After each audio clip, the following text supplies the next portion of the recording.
Welcome back to SuperWest on Sundays, everybody. As always, I'm joined by fellow senior writer Stephen Villardo. I'm also joined by fellow senior writer and assistant editor Dane Miller, and I'm a senior writer as well. And my name is Nick Bartlett.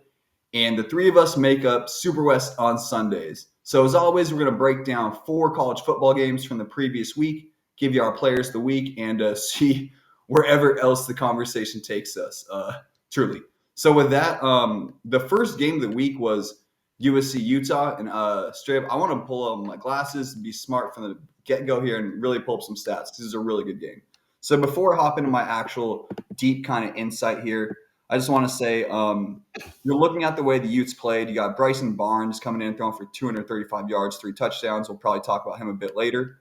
Jaquindon Jackson, 117 yards on the ground. He really provided a nice explosive element. Sione Vaki, 68 yards on the ground, and 149 yards receiving. And so those are kind of the main names I want to look at. If you want to throw out some stats, Van Fillinger on defense had a sack, 4 tackles. Lander Barton had a nice little game, 4 tackles, 5 assists. So it was a normal Utes defensive effort. A lot of guys playing hard. I know Cole Bishop recovered a fumble and things like that. But my main takeaway, honestly, from this game is just I want to say the spirit of Utah. It's corny. They had no business going into the Coliseum after the Trojans got embarrassed, not just without Cam Rising, not just without Brant Keithy, with 4 other notable pieces that aren't out there. So they're missing 6 players on their offense, including their 2 best. Brant Keithy is a bona fide NFL stud as far as I'm concerned. Cam Rising, we'll see, but is obviously a monster at the college level, but sure as hell going to be in the NFL somewhere. And they went into the Coliseum and won. If that's not Coach of the Year, Kyle Whittingham, just gangster, like, I don't know how else to describe that. That it was amazing. They kept competing. I don't really understand how, because if you just look at the talent level, USC does seem better top to bottom, a little bit more explosive. Obviously, Utah had the size on the offensive line, a lot bigger than USC's defense line, so that played a big element. Again, we touched on Jackson having a big day on the ground, Vaki helping out there as well. But really just my takeaway is, Utah won. And you got to also give a shout out to Cole Becker for knocking down the kick at the end. You want a little bit more sight than Utah won.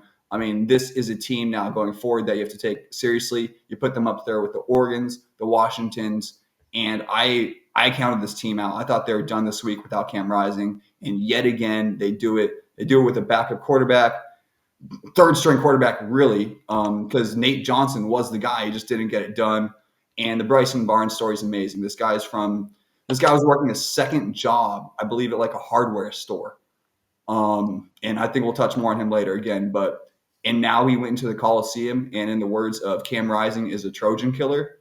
That's pretty cool to me. And I think for all of us who've been covering the Pac-12 for a while, even though I picked USC, I think we all probably wanted it this way a little bit. So I'll kick it to Dane or Steve with either one of you guys if you have some thoughts. I'll start it off, Stephen. Yeah, for me, it's just USC falling short again. Utah went in there and won unexpectedly. I don't think they'd had much success in the Coliseum during the Pac-12 era, so it's a huge win for the Utes. It's a program-defining victory, I think, especially for this season. I think it's a season-defining win, no doubt, because I don't think really anybody was expecting that to happen. I know we all picked USC to win. So with Utah kind of surprising to the upside, it really changes the outlook for their season. Like you mentioned, now they're kind of in the upper echelon of the Pac-12 again. They do have that loss on the road to Oregon State, but a victory like this kind of changes the perception of the program. I think probably within the Pac-12 certainly, and maybe nationally too. And now it looks like Cam Rising is probably not going to play this season. It's possible that he comes back, but I think that really helps the team in a certain way, and that it defines or gives, I guess, clarity on who's going to be the quarterback moving forward. It's going to be Barnes, and Barnes just goes on the road and beats USC in the Coliseum. That's huge for his personal confidence, for the confidence of the team in Barnes, and that can really change how Utah plays the rest of the year, because now they have their leader that they know can go and win big games. So that really changes everything. The whole time Utah's had a great defense, it's still elite. And when you have that combination of a really good defense and now belief in the offense, it makes a major difference in the season. And so I don't think it could be understated how big of a win it was for Utah and what it means for the rest of their season. But my big takeaway is USC's out of the playoff. I suppose maybe there could be some way that they get into the Pac-12 championship game and maybe have some type of argument that they should be in, but I don't think so. And so you wonder about these rumors with Lincoln Riley possibly looking at the NFL. Now you're looking at Caleb Williams, whether he's going to stay for another year or go to the NFL. So really, USC's in a bad spot right now, I think. It's just a really disappointing loss if you're a Trojan fan.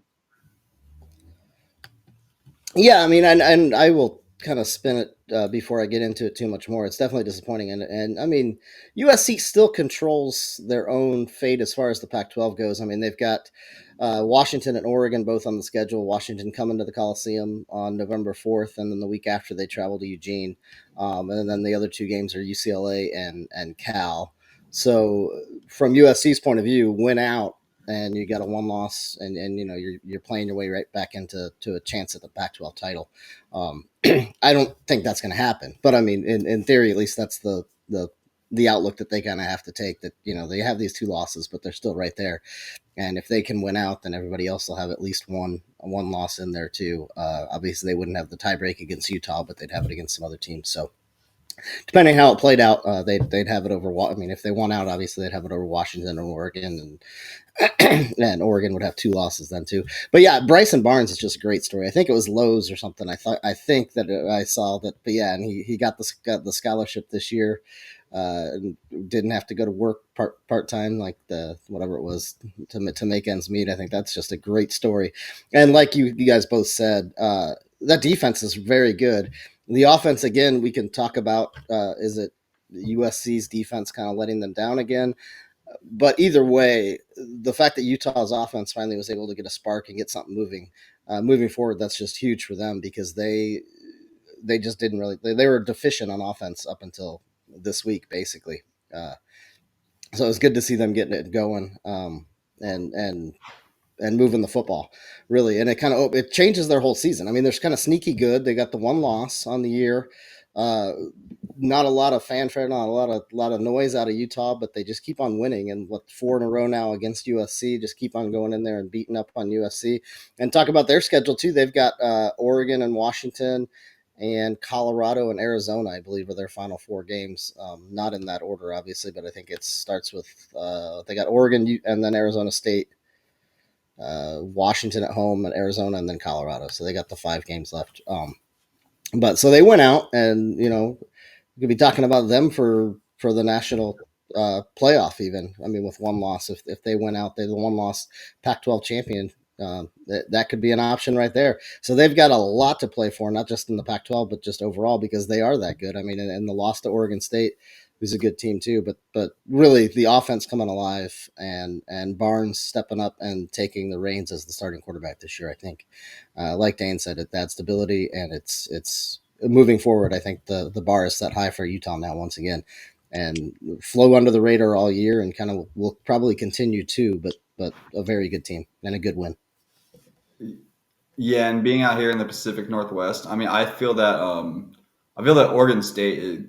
I don't want to say they're better than Washington because I think that's a lie. I think Washington's obviously the best team, but I think Oregon State is really sneakily good and could actually win the conference this year. So I wouldn't. I think that loss is a very respectable loss. All right, so another game we had this week was a Washington-Arizona State. A little bit of a surprising result. Dane, you kind of have some thoughts on that one? Yeah, well, I think Washington was overlooking Arizona State. I thought this game was going to be closer than it was a ridiculous spread, like 28 points or something. But really, I said in my preview it was a test of Kalen DeBoer's culture, and I think they failed miserably because that was not a good performance at all by Washington. If we change the name on the front of the jersey to USC, and that's what USC did against Arizona State at home, yeah, that's going to take a lot of criticism from a lot of different people around the country, but maybe because the team is Washington that they get a little bit of a pass, but not on this show. This was a very bad performance and it's not the type of performance that a playoff caliber team puts together at home against arguably the worst team in the Pac-12. I know the conference is deep this year. Arizona State is a lot better than their record shows. Kenny Dillingham, since he's been calling the plays against USC in the USC game, has really made the Sun Devils a lot more competitive, but they're dealing with so many injuries, particularly along the offensive line and at quarterback, too. They're at like their third string quarterback, and I think they probably only have one offensive line starter that they had at the beginning of the year. So it's been really a terrible season for ASU, and they almost, stole a win on the road in an adverse conditions. You're a team from Tempe, Arizona, going to 50-degree weather when it's raining and like 90% humidity. You should not be able to even be competitive in that game. And Washington just dropped the ball completely. It's like Michael Penix Jr. Thought he could overlook ASU. I don't know if his preparation this week wasn't the same. His mentality wasn't the same, but certainly the offense was not clicking. I think most of it can be attributable to Penix and his execution of the offense. You got to give a big shout out to UW's defense for keeping them in the game. The pick six, which really won them the game. Without that, ASU is driving, and a touchdown probably would have sealed it for them. A field goal, I think Nick or Steven will talk about the decision making of Dillingham there, but you got to give credit to that Husky defense because otherwise they would have lost that game. Yeah, the play at the end. I mean, you kick a field goal, you go up 4. It's late. Who knows if? I mean, the defense has been playing well, so all game and kind of shutting down Penix, and as it turned out, they did shut him down. They kept the Washington offense off the board out of the end zone. At least the pick six was the difference maker. But you go up 4 maybe, but I'm not going to fault it. I mean, if it were Oregon against kind of reverse of last week, and I might question Lanning not kicking the field goal and taking the points there and making it at a bigger margin. But Arizona State, what do you got to lose? You're on the road. You're playing the 5th ranked team in the country. Might as well take your shot and try to put them away. And it's funny you brought up the USC against Arizona State too. If we kind of reverse the names on the jerseys, USC at Tempe ran for 213 yards against this same Sun Devil defense. Yesterday, Washington ran for 13. So I mean, that's just hats off to the Arizona State defense, but Washington's got to get some kind of running game going to help out Penix a little more in these kind of games, especially. And Penix was off too. I mean, it was an off night. His throws were high, so he kind of sailed a lot of things that he doesn't normally do. So perfect storm kind of for Washington to get caught off guard and get the upset pulled on them, but they, hats off to Washington too for getting it done. Arizona State was able to run the ball effectively too, kind of keep Penix off the field a lot and control the tempo of the game.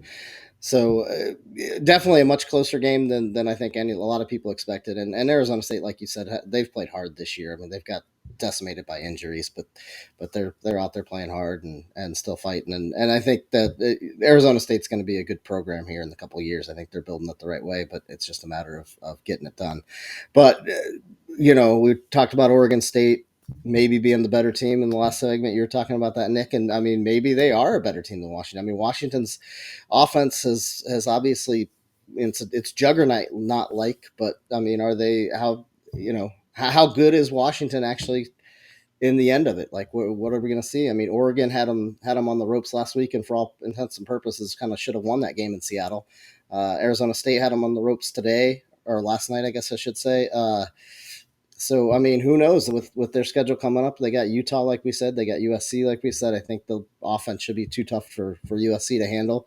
But I don't know if Washington's going to be able to run the table here. And then, if things play out, maybe a Pac-12 title game against Oregon or Oregon State, and who knows what happens there. So I don't know. I mean, I don't know necessarily that we can say Washington is hands down the best team in this conference right now, because they've got a lot of flaws too, for all as good as their offense is. Yeah, and kind of going back to one thing that each of you said. First off, I guess kind of the brutal truth, like Dane said, playoff teams don't have these type of performances. Mm-hmm. Not against Arizona State, not at home. Granted, I do think, and another thing I think I heard from you, Steve, I fell asleep a little bit early to end up watching this game. said that Michael Penix Jr. was kind of just missing like some easy throws that he might normally hit a little bit high on them. I think that with that, there is the element of the letdown game. Just I'd never really heard Husky Stadium like that last week. Obviously being from here, and I think there was just some sort of nature in that if the Huskies have one more. Again, so it's the balance. It's like Dane said. Yeah, should you perform better? Should you beaten them by at least probably 20 and not made it so questionable and weird? Yes. But at the same time, they did win after just an emotionally draining game. There's really no other way to say it. So I think and a physically draining too. I mean, that win against Oregon was. I mean, and Penix got beat up in that game against Oregon. I mean, they hit him a lot. So go ahead and finish your point. But that throws a lot into it too. No, you're 100% correct too. I mean, it's physically draining, emotionally draining, and so I just think that like you take it with we'll say a grain of pepper because that sounds good to me. Take it with a grain of pepper, see what they do next week and going forward. Bottom line, they won. Same thing we said about Arizona when they faced obviously a little bit. Arizona may not be looking for a national championship this year, but same thing was said when Arizona beat Stanford a couple weeks ago. Sometimes a win is simply a win. So with the Huskies, I really want to see their next outing. They play like this again, major cause for concern. But if they kind of just move forward and score 722.3 points a game again, I think they'll be all right. So I know we're hopping over to the Mountain West next. You know what? I'm gonna look. What you think I can pull off the top of my head? No, I can't. All right, guys. We got Air Force Navy or Colorado State UNLV. Where do you guys want to start? Let's start with Air Force. It was the earlier game, and I mean the Falcons 7-0 for the first time since 1997. And yesterday, I mean against Navy, Navy's had some issues here and there, but it's a service academy. Those games can always kind of go either way. You kind of throw out the records on those ones. Air Force actually threw for 151 yards and ran for 137 yesterday. So I mean that's how often can you say that Air Force threw the ball for more yards than they ran for, and they ran for less than 150, and they still ended up getting a comfortable win. Zach Larrier was 4 out of 5 on his 151 yards passing. So again, it's just how they move the ball, and when it's there, they'll take the shot and usually beat somebody deep. The defense was just unbelievable. They got a pick six from Alec Mock in that one. They limited Navy to 22 yards rushing and 124 total yards. After 3 quarters, the yardage was 266 to 11, and Air Force was up 17-0. So I mean, this is just and I think with 22 yards rushing for Navy, they came in averaging over 200 yards rushing per game. I think they're at 204 now, even with this one here. So just a dominant win for Air Force. And again, I mean, they're getting the job done in different ways. Larry Air can beat you with his arm too, if need be, if you sneak up on there. And they're 7-0, and I don't see them necessarily losing another game until they got Boise State in the regular season finale. Who knows how that goes? And then the Mountain West championship game, probably a rematch with Wyoming. But I think you're looking at a Group of 5 team in a New Year's Six bowl game. So could be seeing like an Oregon, I don't know, Fiesta Bowl kind of matchup somewhere in there. I don't know how it'll work out, but they're going to get a big team in a bowl game, and who knows how that works. Yeah, and I think who knows how that works is honestly the truth, because when you have a team that runs such a distinct style with like a triple option, you just don't know how teams are necessarily going to match up. So could throw like a big, what we call a bigger team. You see those guys for a loop, and maybe Air Force just runs them off the field. And they play good defense too. That's the other thing. I mean, Air Force is, not to overlook it, but their defense is really, really good. And they got a good front 7. The secondary is good. The secondary is physical and can match up with some bigger receivers. So try to spread them out, and I think they could hold their own. No doubt. And ready for a corny dad joke, even though I'm not a dad yet. All right, so for our next contest, guys, we have a Colorado State versus Jose Pisano. Oh, baby, okay. All right, Steve, you had some quick thoughts other than seriously, Pisano had a great game. But yeah, well, Pisano had a great game. I think we'll get into him when we talk about our players of the week too. But school record for most points in a game for UNLV with 19, and he was 6 of 6 on field goals. UNLV's bowl eligible for the first time since 2013. 6-1 start for the Rebels.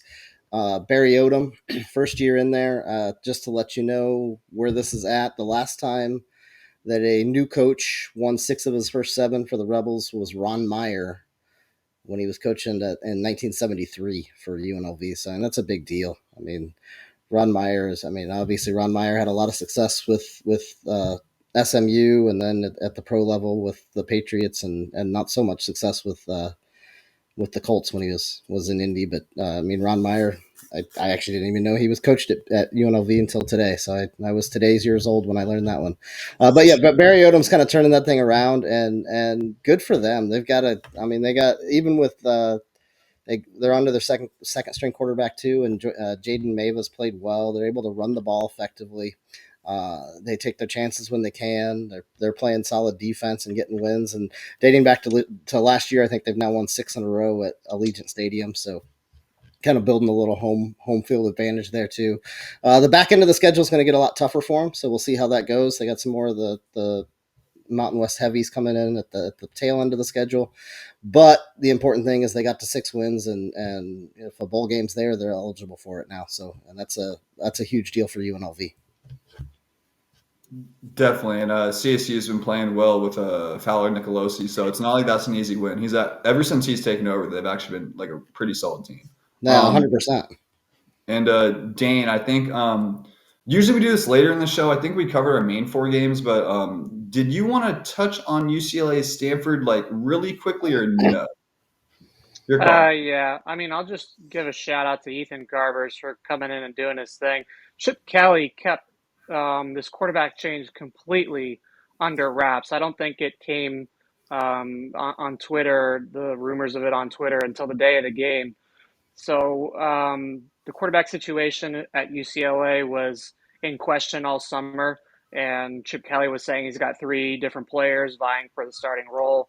And, really it's been Dante Moore that's taken almost all the snaps this season, and obviously had been struggling the last 3 games. And so Chip Kelly finally made a change. He probably should have made that change at the Utah game when they lost by 14-7. And I think Garbers probably would have come in and won that game for them. But he finally pulls the trigger a couple games late, and it seems to really work. And defensive coordinator Deanson Lynn is just dominating.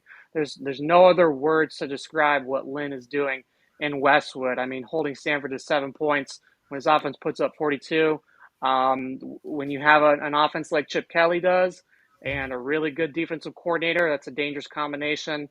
I think UCLA might be for real. Yeah, and both those teams were in the backfield a lot yesterday. I think Stanford had got to UCLA 11 times in the backfield, and I think UCLA got 11 or 12 tackles for losses themselves. So to further your point, Lynn's just doing a great job with that defense. I like that little random stat there. 11 tackles for loss for Stanford. Kind of random in a loss, but and they gave up 42 points. So. yeah.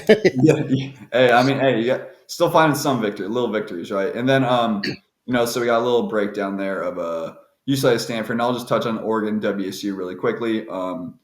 Basically, I think WSU played a little bit better, but we're here to talk about Oregon. So for all the Cougs fans, WSU, showed a little heart. They tried. They maybe aren't quite as bad as they looked against Arizona, or maybe Arizona's that good, but the Cougs still look like a middle-of-the-road team. For Oregon, though, they look really solid. Again, I think we already knew that, but Bucky Irving is just getting better, dude. He is fun to watch. He is really fun to watch. Tez Johnson looks like he's starting to get a little connection with Bo Nix. As he's actually like his half brother. They live together. There's some kind of little weird cross-sectional story there, which is pretty cool a little bit. And then and actually they're both from they live together, Alabama, Troy and Auburn, obviously, but too much time down south. And then so you're looking at the Ducks, Bucky Irving again, Troy Franklin. I'd like to see a little bit more out of him at the wideout position, but a dominant defense, and really just stepped up and played well, beat a hungry Cougar team, and for the Ducks, still looking like a team in the upper echelon of the Pac-12, and also happy for Camden Lewis to knock home a field goal or two after kind of missing that big one. Always good for a kid to see that. So with that, let's hop over to our players of the week, and let's see. Oh, guys, the show's going a little longer today, everyone. So we'll wrap it up here a little bit quicker than usual, but no rush, gentlemen. We're not doing anything too crazy. So offensive player, Dane, did you want to start with someone?